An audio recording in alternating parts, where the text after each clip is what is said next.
എൻ്റെ പേര് മീനു. തിരുവനന്തപുരത്താണ് എൻ്റെ വീട്. ഞങ്ങൾക്കൊരു കുട്ടിയുണ്ട്. എനിക്ക് 27 വയസ്സുണ്ട്. എൻ്റെ 24ാമത്തെ വയസ്സിലാണ് എൻ്റെ കല്യാണം കഴിഞ്ഞത്. വീട്ടുകാർ ആലോചിച്ചുറപ്പിച്ച വിവാഹമായിരുന്നു. ഒറ്റ പെണ്ണുകാണൽ മാത്രമേ അദ്ദേഹം നടത്തിയിട്ടുള്ളൂ എന്നാണ് പറഞ്ഞത്. എന്നെ കണ്ടപ്പോൾ തന്നെ ഒത്തിരി ഇഷ്ടമായി.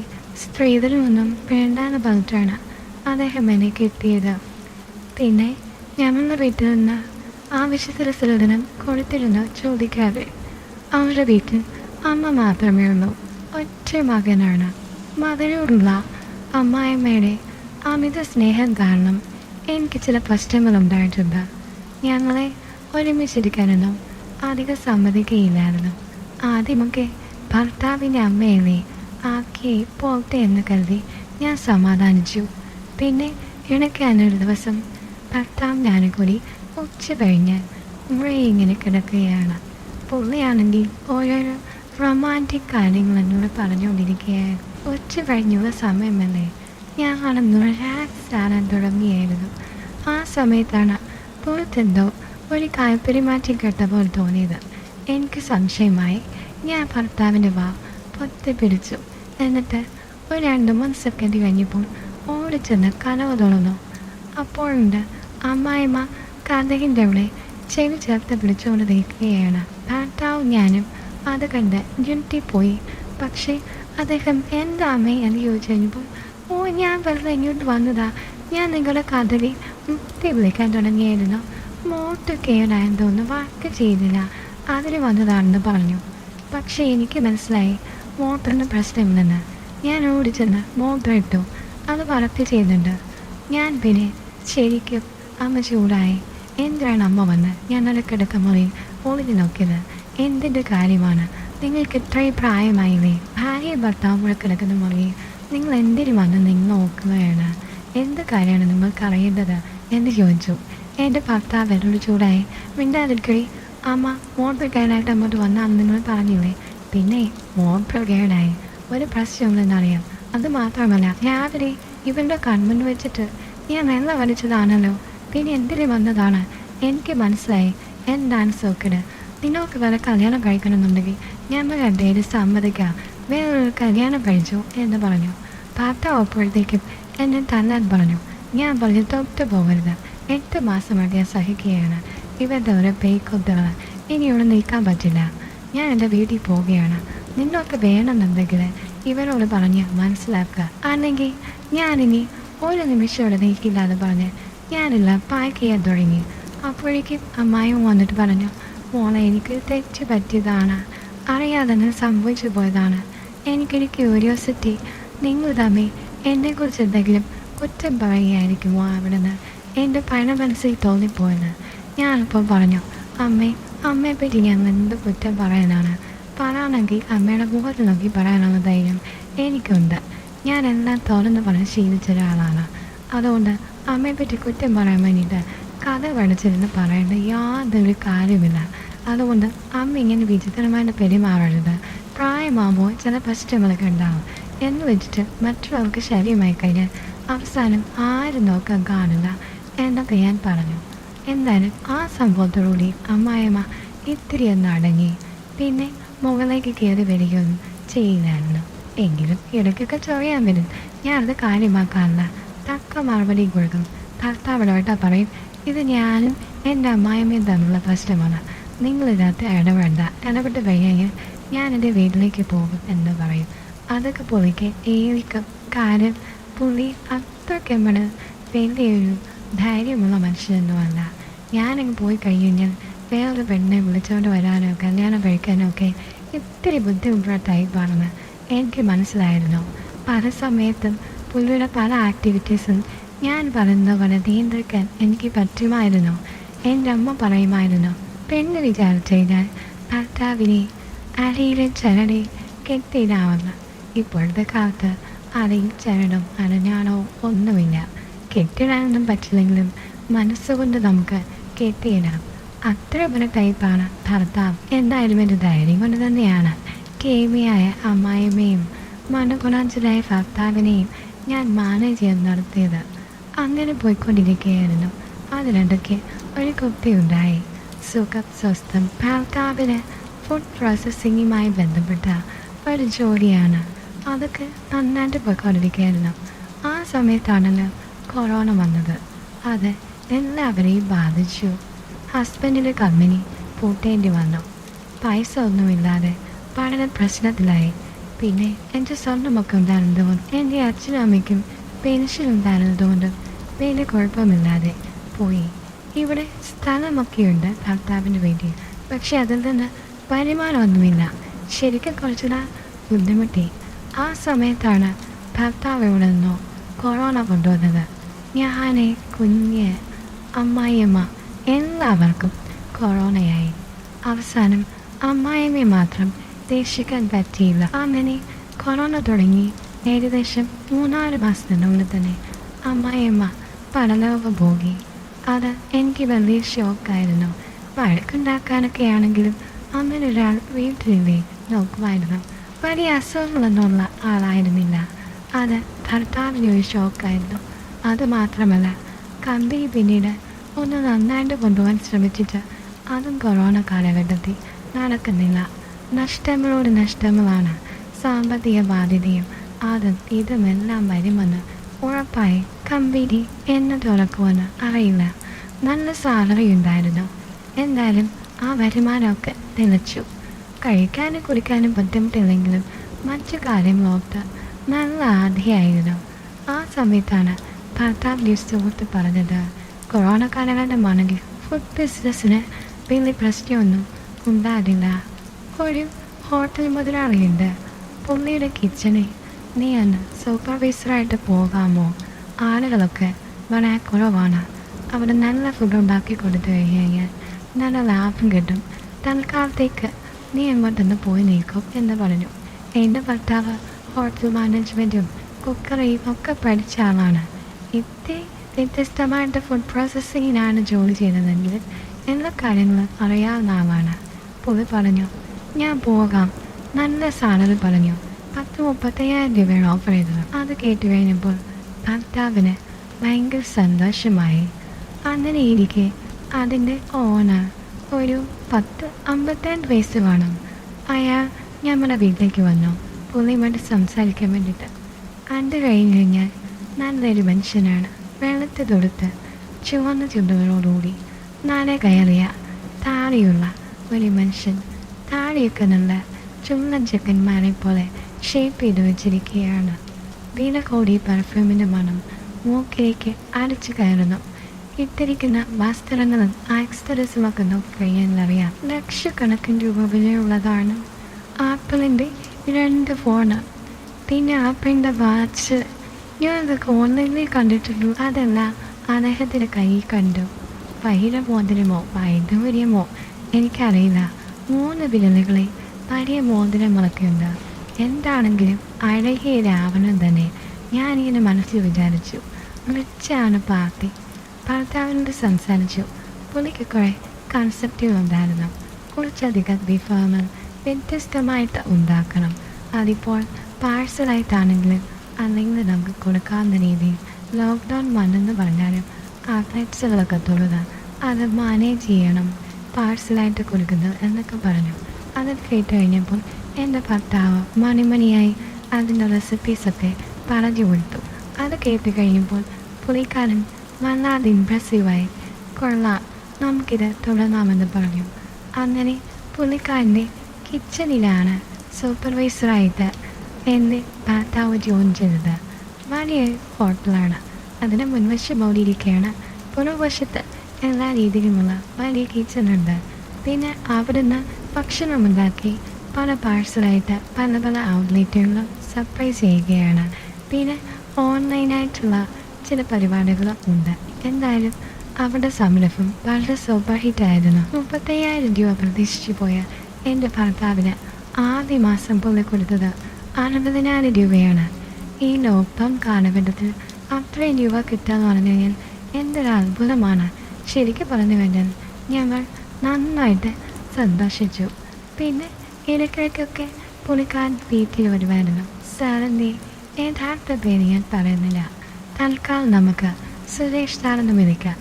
സുരേഷ് സാർ ഇടയ്ക്കിടയ്ക്ക് വീട്ടിൽ വരും. ഞാൻ എടുത്ത് കൊടുക്കുന്ന ചായ കുടിക്കുമ്പോൾ പറയും, ഞമ്മളെ ഹോട്ടലിൽ ഇഷ്ടം പോലെ പണിക്കാരുണ്ട്, ഷെഫുണ്ട്. പക്ഷേ ഇവിടുന്ന് കിട്ടുന്ന ചായയുടെ ഒരു രുചി വേറെങ്ങുമില്ല. എന്താ എൻ്റെ രഹസ്യം പറയും. അപ്പം ഞാൻ പറയും, അയ്യോ സാമൻ, ഞാൻ വെറുതെ ഉണ്ടാക്കുന്നതാണ്, ഒന്നും ചെയ്യുന്നില്ല, എന്നാലും നല്ല കൈപ്പുണ്യമുണ്ടെന്ന് പറയും. അത് കേൾക്കുമ്പോൾ എനിക്കുമൊരു അഭിമാനമാണ്. ഞാൻ ആദ്യമൊക്കെ സുരേഷ് സാറെന്നാണ് വിളിക്കുന്നത്. അത് കഴിഞ്ഞപ്പോൾ പുള്ളിക്കാരൻ പറഞ്ഞു, സാറെന്ന് വിളിക്കണ്ട. അത് കേൾക്കുമ്പോൾ ഒരു അകൽച്ച പോലെയാണ് തോന്നുന്നത്.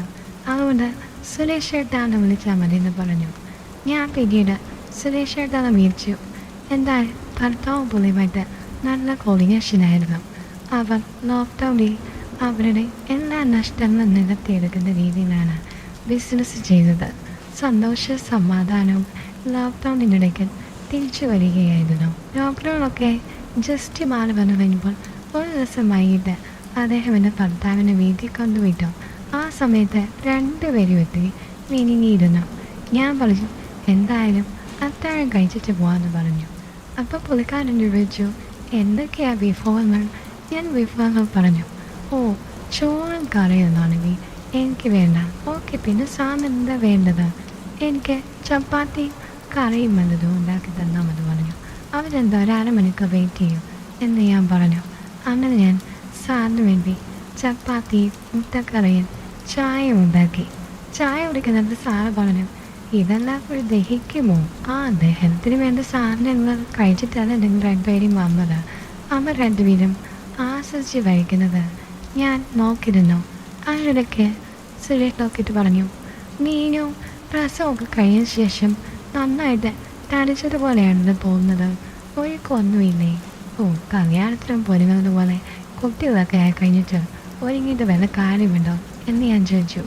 അപ്പോൾ പുള്ളിക്കാരൻ എൻ്റെ ഹസ്ബൻഡിനോട് പറഞ്ഞു, ഇവളെ ഇങ്ങനെ നടത്തിയാൽ പോലെ മോനെ, നല്ല രീതിയിൽ അവൾക്ക് സൗന്ദര്യമുണ്ട്, അത് നല്ല തേച്ച് മിനിക്കുന്നതാണ്. ഇങ്ങനെ അമ്മച്ചിമാരെ വെക്കി സ്വന്തം ഭാര്യ നടത്താൻ നിനക്ക് നാണമേടാ. നാളെ നമ്മുടെ ഹോട്ടലൊക്കെ തുറന്ന് പ്രവർത്തിക്കുമ്പോൾ ഇവളെവിടെ റിസപ്ഷനിസ്റ്റായിട്ട് അപ്പോയിൻമെൻറ്റ് ചെയ്താലെന്ന് ഞാൻ ആലോചിക്കുകയാണ്. അങ്ങനെയാണെന്നോ മതി, നല്ല സൗന്ദര്യവും അട്രാക്ഷനും ഒക്കെ വേണ്ട. നാളെ നടക്കാനോ എക്സസൈസ് ചെയ്തോ ഭക്ഷണ നിയന്ത്രണമൊക്കെ ചെയ്യുക. അത് മാത്രമല്ല, ബ്യൂട്ടി പാർലറൊക്കെ പോയി ഒന്ന് ശരിയാക്കി എടുക്കുക. അതെന്ന് ചോദിച്ചു. എൻ്റെ ഭർത്താവിന് സുരേഷേട്ടന് എന്ത് പറഞ്ഞെന്ന് പറഞ്ഞാലും ഓക്കെ ആയിരുന്നു. അപ്പോൾ സുരേഷേട്ടൻ പറഞ്ഞു, ഞാൻ ഇവളുടെ കാര്യത്തിൽ ഒന്നും ഇടപെടാറില്ല. ഇവൾക്ക് ഇഷ്ടമുണ്ടെങ്കിൽ ഇവൾ മെയിൻറ്റെയിൻ ചെയ്തോട്ടെ, എനിക്കൊരു പ്രശ്നവുമില്ല. അവൾ സ്വന്തമായി കഴിഞ്ഞു കഴിഞ്ഞാൽ എനിക്ക് നല്ലതല്ലേ എന്ന് പറഞ്ഞു. പോകാൻ തന്നെമായി കഴിയുമ്പോൾ സാറ് പിന്നെയും പറഞ്ഞു, മീനു, ഞാൻ പറഞ്ഞത് നീ സീരിയസ് ആയിട്ട് എടുക്കണം. നമ്മുടെ ഹോട്ടലിൽ തുടങ്ങി കഴിഞ്ഞു കഴിഞ്ഞാൽ നിന്നെ അവിടെ സൂപ്പർവൈസറായിട്ട്, സ്റ്റാഫിൻ്റെയൊക്കെ സൂപ്പർവൈസറായിട്ട് എടുക്കാൻ വേണ്ടിയിട്ടാണ് ഞാൻ വിചാരിച്ചിരിക്കുന്നത്. അപ്പോൾ സാറ് കുഞ്ഞല്ലേ അവനെ, അവൻ ഇട്ടിട്ടാണ് ഇങ്ങനെ വരുന്നത്. അത് സാരമില്ല, അവിടെ നമുക്ക് റൂമൊക്കെ ഉണ്ട്. അവനെ നീ ആ വീട്ടങ്ങ് മാനേജ് ചെയ്താൽ മതി. 24 മണിക്കൂറും അവിടെ റിസപ്ഷനിലൊന്നും ഇരിക്കേണ്ട കാര്യമില്ല. നമ്മുടെ ഹോട്ടലാണെന്ന് നീ കരുതിയാൽ മതി, നിനക്കൊരു വരുമാനമാകും. ഇവിടെ തന്നെ ഇരിക്കേണ്ട കാര്യമില്ലല്ലോ എന്ന് പറഞ്ഞു. അത് കേട്ട് കഴിഞ്ഞപ്പോൾ ഞാൻ പുറത്ത് ശരിയായിരിക്കുമെന്ന്. എന്തായാലും പുള്ളി പറഞ്ഞതുപോലെ തന്നെ ഞാൻ എക്സസൈസ് ചെയ്യാൻ തുടങ്ങി. എൻ്റെ 2 വീടിനപ്പുറത്ത് ശ്രീല ചേച്ചിയുണ്ട്. ചേച്ചിയാണെങ്കിൽ ബ്യൂട്ടീഷ്യനാണ്. ബേബി പോയി നടത്താൻ പ്രശ്നമില്ലല്ലോ. ഞാൻ ചേച്ചിയുടെ വന്നപ്പോൾ ചേച്ചി പറഞ്ഞു, ശരിയടി, നിന്നെ ഞാൻ നല്ല രീതിയിൽ മിനുക്കിയെടുക്കാം, എന്തായാലും നല്ല ചുള്ളത്തിയായിട്ട് നീ നടക്കുമെന്ന് പറഞ്ഞ് പുള്ളിക്കാരിയെ സൗന്ദര്യം വർദ്ധിപ്പിക്കാൻ ഒത്തിരി സഹായിച്ചിട്ടുണ്ട്. അന്ന് ഞാൻ നല്ല മോഡേണായിട്ട് നടക്കാൻ തുടങ്ങി. ഭർത്താവിനപ്പോഴത്തേക്കും വേറെ ഓരോ ചുമതലകളും അദ്ദേഹം കൊടുത്തു. ചുരുക്കം പറഞ്ഞു കഴിഞ്ഞാൽ ഞങ്ങളുടെ പ്രശ്നങ്ങളെല്ലാം മാറി ശരിക്കും ഞങ്ങൾ സന്തോഷത്തിലായിരുന്നു. ഞാൻ എന്തായാലും ഓക്കെ ജോലിക്ക് പോയി. കുഞ്ഞിനെ കൊണ്ടാണ് പോകുന്നത്. അവിടെ ഒരു റൂമുണ്ട്. ഇടയ്ക്കൊക്കെ എല്ലാവരുടെയും കാര്യം വന്ന് നോക്കിയാൽ മതി. അവനെ എനിക്ക് നോക്കുകയും ചെയ്യാം. ഇതിനിടയ്ക്ക് 10-14 ലക്ഷം രൂപ വിലയുള്ള ഒരു വണ്ടി സുരക്ഷനെടുത്തു. അത് കഴിഞ്ഞിട്ട് അതിലാണ് പോക്കം വരവും. ഒരു ദിവസം ഞാൻ 3 മണി വരെ ഓഫീസിൽ നിന്നുള്ളൂ. അത് കഴിഞ്ഞിട്ട് എനിക്കൊരു ആവശ്യമില്ലായിരുന്നു. മോനെ എടുത്തുകൊണ്ട് ഞാൻ അവിടുന്ന് ഇറങ്ങി. പിന്നെ വീട്ടിൽ വന്ന് കാത്തിരിക്കുകയാണ്. ചേട്ടൻ്റെ ഒരു 10 മണിയാകുമ്പോൾ വരുന്നതാണ്. 11 മണി 12 മണിയായിട്ട് വരുന്നില്ല. ഞാൻ ഫോൺ വിളിച്ചിട്ട് ഫോൺ അടിക്കുന്നുണ്ട്, എടുക്കുന്നുമില്ല. എനിക്ക് ആകെ ഒരു ടെൻഷനായി. ഞാൻ സുരേഷിനെ വിളിച്ചപ്പോൾ സുരേഷൻ പറഞ്ഞു ഇന്ന് ആക്റ്റീവിൽ വന്നില്ല, 10 മണിയായപ്പോൾ ഇറങ്ങിയതാണല്ലോന്ന്. അന്ന് ഞാൻ കഴിഞ്ഞപ്പോൾ എനിക്ക് ആകെ സംശയമായി, ഇനി വല്ലതും പറ്റിയായിരിക്കുമോ. ഒരു 10 മിനിറ്റ് കഴിഞ്ഞപ്പോൾ ആടിക്കുഴഞ്ഞാണ് വരവ്. നന്നായിട്ട് കുടിച്ചിട്ടുണ്ട്. ഞാൻ ചോദിച്ചു, നിങ്ങൾ സുരേഷിനോടല്ലേ മിക്കവാറും കുടിക്കുന്നത്?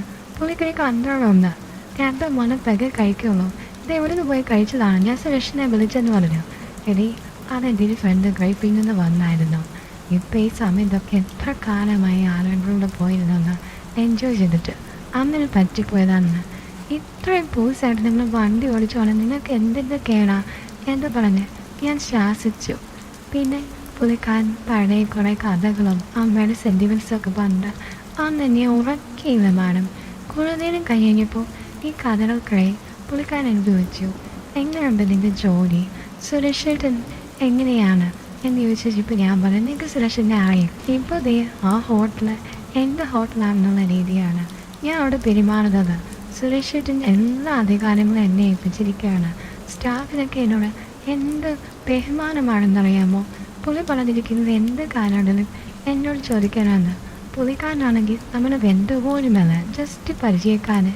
എങ്കിലും ഇത്രയും അധികം നമുക്ക് പുള്ളിയിൽ നിന്ന് ഒരു സഹായം കിട്ടുന്നുണ്ടല്ലോ എന്ന് പറഞ്ഞു. കുളിച്ചതിന് കഴിഞ്ഞപ്പോൾ ഭർത്താവ് എന്നോട് പറഞ്ഞു, സുരേഷിനെ പറ്റി നിനക്ക് എന്താ അഭിപ്രായം? ഞാൻ പറഞ്ഞു, നല്ല മനുഷ്യൻ. അല്ല, നിനക്ക് വേറെന്തെങ്കിലും തോന്നിയിട്ടുണ്ടോ? ഞാൻ ചോദിച്ചു, എന്ത് തോന്നാൻ? അല്ലടി, സുരേഷേട്ടൻ്റെ സ്വഭാവത്തെപ്പറ്റി നിനക്ക് എന്താ തോന്നിയത്? സ്വഭാവത്തെപ്പറ്റി ഞാൻ പറഞ്ഞത് നല്ല സ്വഭാവമാണെന്ന്. അതല്ലടി ഞാൻ ചോദിച്ചത്, പുള്ളിക്ക് പെൺ വിഷയത്തെ എന്തെങ്കിലും താല്പര്യമുള്ള ആളാണോ? അവിടെ ഇത്ര സുന്ദരമായിട്ടുള്ള പെൺപിള്ളേരുണ്ടല്ലോ, അവരോടൊക്കെ നന്നായ രീതിയിൽ സംസാരിക്കുന്നത് ഞാൻ കണ്ടിട്ടുണ്ട്. നിനക്കെന്താ തോന്നിയത്? അപ്പോൾ ഞാൻ പറഞ്ഞു, നിങ്ങളെ വെറുതെ തോന്നിയാസം പറയരുത്. അവരോടൊക്കെ വന്നിട്ട് എന്തെങ്കിലും നിർദ്ദേശം കൊടുത്തിട്ട് ചാക്കിൽ പോലെ പോയി പോകും. അല്ലാതെ അവിടെ നിന്ന് അവരോട് കൊഞ്ചാനും കൊഴയാനും നിൽക്കുന്നത് ഞാൻ കണ്ടിട്ടില്ല. ഞാൻ പറഞ്ഞു, പുള്ളിക്ക് ഭാര്യയും മക്കളൊക്കെ ഉള്ളതല്ലേ. അപ്പോൾ പുള്ളിക്കാരൻ എല്ലാവരും ഉണ്ട്, നല്ല സ്നേഹത്തിലൊക്കെയാണ്. പക്ഷേ പുള്ളിയുടെ ഭാര്യയുടെ ഗർഭപാത്രം റിമൂവ് ചെയ്താണ് എന്തോ പ്രശ്നമൊക്കെ ഉണ്ടായിട്ട്. അതിൻ്റെ പുള്ളി ഇത്തിരി ഫ്രസ്ട്രേഷനാണെന്ന് തോന്നുന്നു. ഒരു ദിവസം കുടിച്ചു നിന്നപ്പം എന്നോട് പറഞ്ഞു, എൻ്റെ ജീവിതത്തിൽ എല്ലാം ഉണ്ടെങ്കിലും എൻ്റെ ഭാര്യയിൽ നിന്ന് എനിക്ക് വേണ്ടത്ര ഒരു സാധാരണ കിട്ടുന്നില്ല എന്ന് പറഞ്ഞു. ഞാൻ എന്താ ചോദിച്ചു പറഞ്ഞു, അവർക്ക് വയ്യാത്തതാണ്, സ്നേഹമൊക്കെ ഉണ്ട്, എന്ത് ചെയ്യാനാണ്, പറഞ്ഞിട്ട് കാര്യമില്ല. എനിക്ക് പേരുദോഷം ഉണ്ടാക്കാനൊന്നും താല്പര്യമില്ല. എൻ്റെ സ്റ്റാഫുകളൊക്കെ ഞാൻ എൻ്റെ മക്കളെ പോലെയാണ് കാണുന്നതെന്നൊക്കെ പറഞ്ഞു. അതൊക്കെ കേട്ട് കഴിഞ്ഞപ്പോൾ അത് സത്യസന്ധമാണോന്നറിയാൻ എനിക്കൊരു കൗതുകം. അതുകൊണ്ട് ഞാൻ ചോദിച്ചതാ എന്ന് പറഞ്ഞു. അതെനിക്കൊരു പുതിയ അറിവായിരുന്നു. അയ്യോ, അങ്ങനെയായിരുന്നോ? ആ ചേച്ചി കാണാൻ നല്ല രസമുള്ളതാണല്ലോ. അതിപ്പോൾ എന്ത് ചെയ്യാനടി, ഓരോരുത്തർക്ക് ഓരോന്ന് വന്നു കഴിഞ്ഞ് കഴിഞ്ഞാൽ ചിലപ്പം ഗർഭപാത്രമൊക്കെ റിമൂവ് ചെയ്ത് കഴിഞ്ഞ് കഴിഞ്ഞാൽ അങ്ങനെയുള്ള കാര്യങ്ങളൊക്കെ ബുദ്ധിമുട്ടാകും. അതുകൊണ്ടായിരിക്കും. അതുതന്നെയാണ് അദ്ദേഹവും പറഞ്ഞത്. പക്ഷേ നമുക്കിപ്പോൾ എന്ത് ചെയ്യാൻ പറ്റും? പക്ഷെ പുള്ളിക്ക് ദുസ്വഭാവമൊന്നും ഇല്ലെന്നാണ് എനിക്ക് തോന്നിയത്. എനിക്കൊരു സംശയം, അതറിയാൻ വേണ്ടി ഇതിനോട് ഞാൻ ചോദിച്ചതാണെന്ന് പറഞ്ഞു. അയ്യോ, കഷ്ടമായിപ്പോയി എന്ന് പറഞ്ഞു. അപ്പോൾ എന്നോട് പുള്ളിക്കാരനെ എടുത്ത് വാങ്ങി ചോദിക്കുകയാണ്, നിനക്ക് പുള്ളിക്കാരനെ ഇഷ്ടമാണോ? ഞാൻ പറഞ്ഞു, നിങ്ങൾ എന്ത് ഉദ്ദേശത്തിലാണ് ചോദിക്കുന്നത്? അന്ന് നിനക്ക് ഇഷ്ടമാണോ? പിന്നെ ഒരു സഹോദരൻ എന്ന നിലയ്ക്കോ ചേട്ടൻ എന്നുള്ള നിലയ്ക്കോ ഒക്കെ എനിക്കിഷ്ടമാണ്. കുറച്ച് നേരത്തേക്ക് പുള്ളി ഒന്നും ഇതില്ല. അത് കഴിഞ്ഞിട്ട് എന്നോട് ചേർന്ന് കിടന്നോട് പറഞ്ഞു, ഞാനൊരു സത്യം നിന്നോട് പറയുകയാണ്, നീ ഞെട്ടരുത്, നീ എന്നെ വഴക്ക് പറയുകയും ചെയ്തത്. ഒത്തിരി ആലോചിച്ച് വേണം നമുക്ക് ഈ തീരുമാനത്തിലേക്ക് കിടക്കാൻ. അപ്പം ഞാൻ ചോദിച്ചു, എന്താ?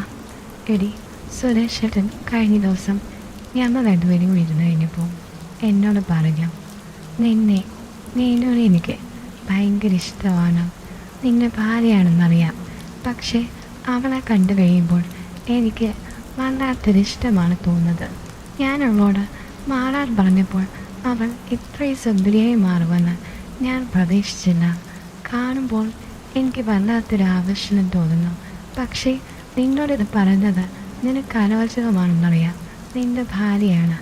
പക്ഷേ എനിക്ക് അവളോടുള്ള ഇഷ്ടം ഓരോ ദിവസവും കൂടി വരികയാണ്.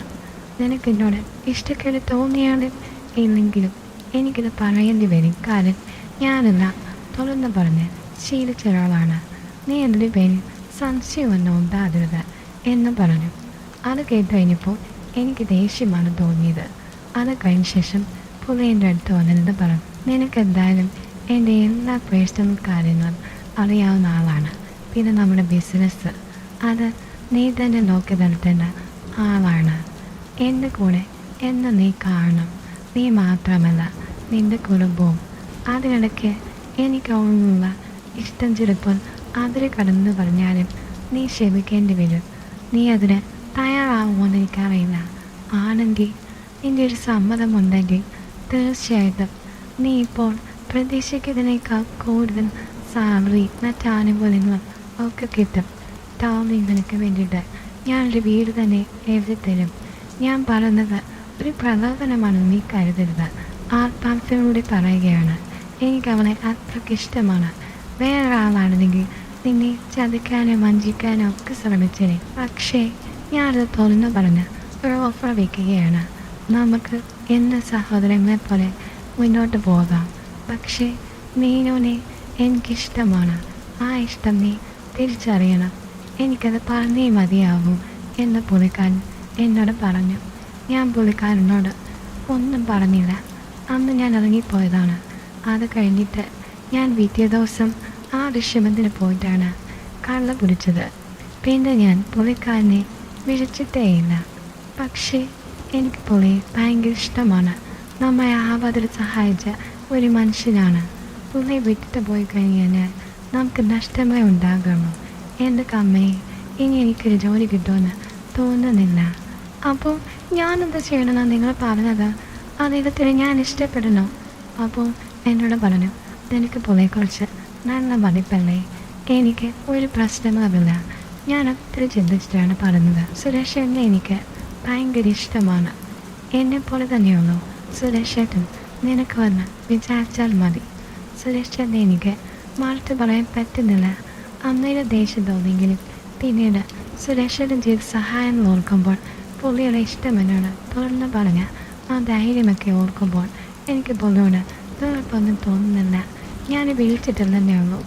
നീ സമ്മതിക്കുകയാണെങ്കിൽ നമ്മളുടെ ജീവിതം ഇനിയും നന്നായിട്ട് പോകും. എനിക്കൊരു തീരുമാനമെടുക്കാൻ കുറച്ച് നേരം വേണ്ടി വന്നു. പക്ഷേ നിൻ്റെ മനസ്സ് നിനക്ക് അറിയുള്ളൂ. നിൻ്റെ അവകാശത്തിൽ ഞാൻ കൈ നടത്തുന്നില്ല. സുരേഷൻ നിനക്ക് ഇഷ്ടമാണെങ്കിൽ പൂർണ്ണ മനസ്സോടുകൂടി ഞാൻ സമ്മതിക്കുകയാണ്. അത് നമ്മുടെ ഭാവിക്ക് ഒത്തിരി ഉപകാരപ്പെടും. നിൻ്റെ അഭിപ്രായം എന്താണ്? നീ ഇപ്പോൾ പറയണ്ട, നാളെ പറഞ്ഞാൽ മതി എന്ന് പറഞ്ഞു. ഞാൻ ചോദിച്ചു, നിങ്ങൾ ബോധത്തോടുകൂടിയാണ് പറഞ്ഞത്? അപ്പോൾ പുള്ളി പറഞ്ഞു, ഞാൻ ബോധത്തോടുകൂടി പറഞ്ഞത്. ഞാനൊന്നും മിണ്ടിയില്ല. പിറ്റേ ദിവസം ബോധത്തോടുകൂടി ഇരിക്കുമ്പോഴും പുള്ളി എന്നോട് ഈ കാര്യങ്ങൾ പറഞ്ഞു. ഞാൻ പറഞ്ഞു, അവസാനം ഞാൻ എന്തെങ്കിലും രീതി മുൻകൈ എടുത്ത് കഴിഞ്ഞിട്ട് നിങ്ങളെന്നെ കുറ്റം പറയരുത്. അവസാനം വഴക്കം വക്കാനൊക്കെ ഉണ്ടാകും എന്ന് പറഞ്ഞു. അപ്പോൾ പുള്ളി എന്നോട് ചോദിച്ചു, അപ്പോൾ നിനക്ക് സുരേഷനോട് ഇത്ര ഇഷ്ടമുണ്ട് മനസ്സിലാകുന്നതെന്ന്? അയ്യേ, അന്നേരംതാണ് ഞാൻ പറഞ്ഞത്. നിങ്ങളുടെ നിർബന്ധത്തിന് വഴങ്ങിയിട്ട് അന്നേരം എന്തെങ്കിലും പറ്റിക്കഴിഞ്ഞാൽ ഞാൻ അവസാനം നിങ്ങളെന്നെ കൈ ഒഴിയോ? എന്നിട്ട് എനിക്ക് മേലെ കുറ്റമാകുമോ എന്നൊക്കെ ഞാൻ ചോദിച്ചു കഴിയുമ്പോൾ പുള്ളിക്കാരൻ പറഞ്ഞു, ഒരു പ്രശ്നവുമില്ല. നിനക്ക് സമ്മതമാണോ എന്ന് ചോദിച്ചു. എൻ്റെ ഭർത്താവിൻ്റെ സമ്മതമാണ്. ഞാൻ പിന്നെ എന്തിനാണ് എതിർക്കുന്നത്? ഞങ്ങൾക്കൊരു നല്ല കാലം വരാൻ പോകുകയല്ലേ എന്ന് ഞാൻ ഓർത്തു. ഞാൻ എസ് എന്ന് പറഞ്ഞതും എൻ്റെ ഭർത്താവ് അപ്പോൾ തന്നെ സുരേഷനെ വിളിച്ചു. എന്നിട്ട് സുരേഷിനോട് പറയണം, സുരേഷേട്ടാ, അവളോട് ഞാൻ അവതരിപ്പിച്ചു. അവൾക്ക് ഒരു കുഴപ്പമില്ല. സുരേഷ് ഇനി ധൈര്യമായിട്ട് വീട്ടിലേക്ക് വരാം എന്ന് പറഞ്ഞു. പെട്ടെന്ന് ഊർജ്ജസ്വലനായ ഭർത്താവിനെ കണ്ട് ഞാൻ ഒന്ന് ഞെട്ടി. നിങ്ങളെ പറഞ്ഞേ ആ കാര്യം പറഞ്ഞതിന് ശേഷം നിങ്ങൾ അദ്ദേഹത്തെ വിളിച്ചിട്ടില്ല, നിങ്ങൾ മാറി നടക്കുകയാണെന്നൊക്കെ. അപ്പം പുള്ളിക്കാരൻ പറഞ്ഞു, ഇനി നിൻ്റെ മനസ്സിൽ പറയാൻ വേണ്ടിയിട്ട് ഞാനൊരു നമ്പർ ഇട്ട് നോക്കിയതാണ്. പുള്ളി എന്നോട് നേരത്തെ പറഞ്ഞതാണ് നിന്നെ ഇഷ്ടമാണെന്നുള്ളത്. എനിക്കത് അറിയാം, നമുക്ക് പ്രയോജനമുള്ള കാര്യമാണ്. പക്ഷേ ഒറ്റയടിക്ക് വന്നു കഴിഞ്ഞാൽ നീ വലിയ ശീലാവധി കളിച്ച് സമ്മതിച്ചില്ലെങ്കിൽ അതൊട്ടാണ്. പിന്നെ മോളെ, നമ്മൾ എന്തെങ്കിലും ഭാര്യ ഭർത്താക്കന്മാരാണ്. അതിൽ ഒരു കുഴപ്പമുണ്ടാകില്ല. അദ്ദേഹത്തിൻ്റെ ആവശ്യം അറിഞ്ഞ് പെരുമാറുന്ന ഒരാളാണ് ആവശ്യം. അദ്ദേഹം വിചാരിച്ചു കഴിഞ്ഞാൽ നൂറുകണക്കിന് ആളുകളെ കിട്ടും. പക്ഷേ ഓർക്കുക, ലക്ഷങ്ങൾ അവരുടെ കയ്യിലേക്ക് പോകും. നമുക്ക് ഈ നക്കാപ്പിച്ചയും കിട്ടും. പിന്നെ പുള്ളി പറഞ്ഞ ആ വീട് സ്ഥലമൊക്കെ ഇല്ലേ, കുറച്ച് വർഷങ്ങൾ കഴിയുമ്പോൾ കോടികൾ മതിക്കുന്നതാണ്. അത് നമുക്ക് ആദ്യമേ ഇത് വാങ്ങണം. ഇതൊക്കെ ഞാൻ മനസ്സിൽ ചിന്തിച്ചടി. ഇനിയിപ്പോൾ നമുക്ക് സദാചാരവും മറ്റു കാര്യങ്ങളും നോക്കിയിട്ട് കാര്യമില്ല. നീ എൻ്റെ കൂടെ നീക്കണം, നമുക്ക് രക്ഷപ്പെടണം മോളെ എന്നൊക്കെ പറഞ്ഞ് ഭർത്താവ് എന്നോട് ചേർന്നിരുന്നു. ശരിയാണ്, ഈ ലോകത്തിൽ പതിവൃതയായി ജീവിച്ചിട്ട് യാതൊരു കാര്യമില്ല. ചുമ്മാ മരിച്ച് മണ്ണടിയും.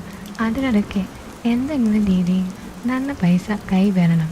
അതാൻ ചുമ്മാ ഇങ്ങനെ കഷ്ടപ്പെട്ട് നടന്നിട്ട് എന്താണ് കാര്യം? ഒരു കാര്യമില്ല. അങ്ങനെ ഞാൻ അത് സമ്മതിച്ചു.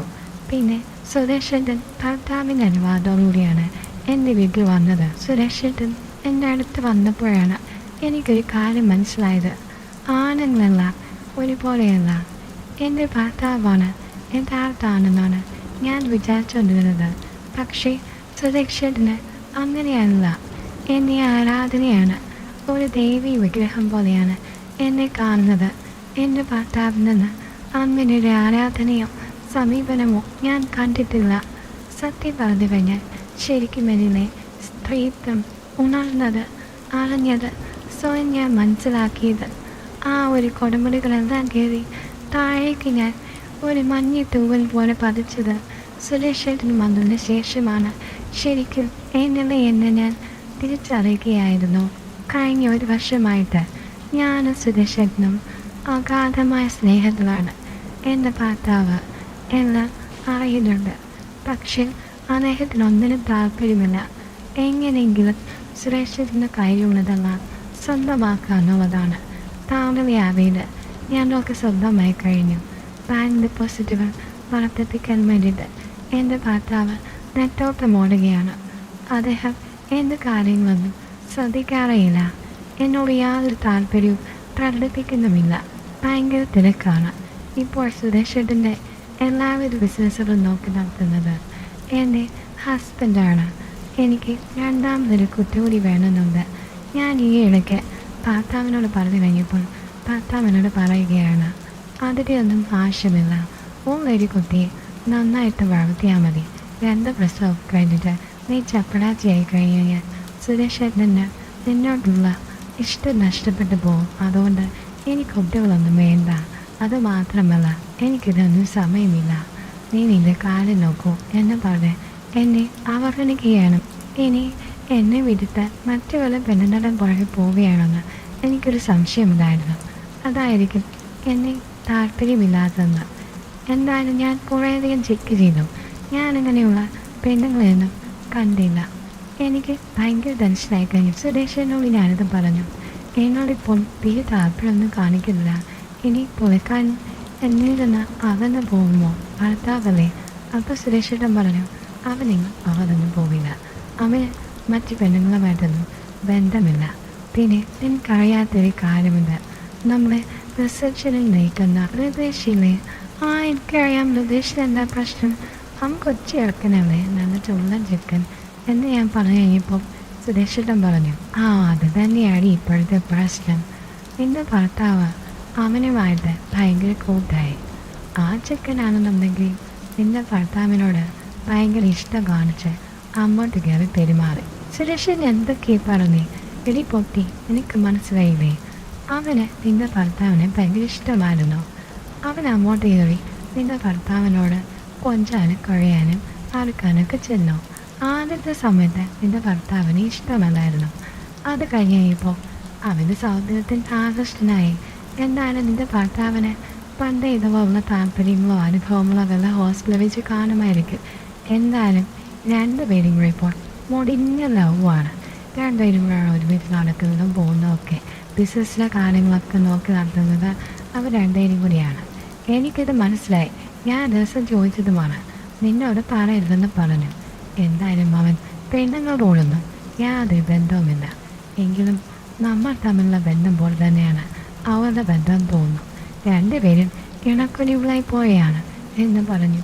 അത് കേട്ട് ശരിക്കും പറഞ്ഞത് ഞാൻ സിനിമയിലും യൂട്യൂബിലൊക്കെ മാത്രമേ ഇത് കണ്ടിട്ടുള്ളൂ. എൻ്റെ ഭർത്താവിന് ഇങ്ങനൊരു സ്വഭാവം ഉണ്ടെന്ന് എനിക്ക് വിശ്വസിക്കാൻ പോലും ആയില്ല. അന്ന് വന്നു കഴിഞ്ഞപ്പോൾ ഞാൻ വഴക്കിട്ട് തുറന്ന് ചോദിച്ചു. അപ്പോൾ പുള്ളിക്കാരൻ പറഞ്ഞു, നിനക്കിഷ്ടമുള്ള കാര്യങ്ങൾ ചെയ്യാനുള്ള സ്വാതന്ത്ര്യം നിനക്ക് ഞാൻ തന്നിട്ടുണ്ട്. അതേപോലെ എൻ്റെ ഇഷ്ടങ്ങളും എൻ്റെ രീതിയിൽ പോയിക്കോട്ടെ. നമുക്കിടയിൽ കലഹങ്ങളൊന്നും വേണ്ട. എനിക്ക് അവനോട് ഇഷ്ടം തോന്നി. നേരത്തെ എനിക്ക് അനുഭവങ്ങൾ ഉണ്ടായിട്ടുണ്ടോ എന്ന് ചോദിച്ചാൽ ഞാൻ ഹോസ്റ്റലൊക്കെ പഠിക്കുമ്പോൾ ചെറുതായിട്ടുണ്ടായിട്ടുണ്ട്. അതല്ലാതെ വേറെ ഒന്നുമില്ല.